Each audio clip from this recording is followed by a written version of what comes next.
ఎనికిరా గురు ప్రసాద్ ఎనికిరా లోగా పెట్టుకుని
ఈరోజు ఎవరైతే మనం దళిత దేవుడని భావిస్తున్నామో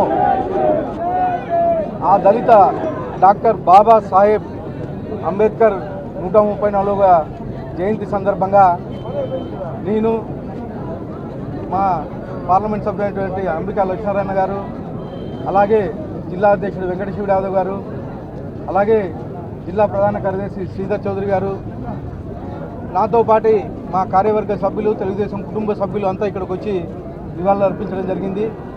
ముఖ్యంగా స్వాతంత్రం వచ్చిన తర్వాత మనకి అసమానతలు చాలా ఎక్కువ ఉండేటివి. డాక్టర్ బాబాసాహెబ్ అంబేద్కర్ రాజ్యాంగం ఫలితంగా ఈరోజు ప్రతి ఒక్కరూ సమానమే అనే చట్టం మనం రూపొందించడం బాబా అంబేద్కర్ గారికి చెల్లిందని చెప్పేసి తెలియజేసుకుంటాం. 134 ఏళ్ల తర్వాత కానీ ఈరోజు మనం ఒక దేవుడు అని కొలిచే బాబా సాహెబ్ అంబేద్కర్ గారిని మనస్ఫూర్తిగా నివాళులర్పిస్తూ ఈ అవకాశం ఇచ్చిన అందరికీ ధన్యవాదాలు తెలుపుకుంటాం.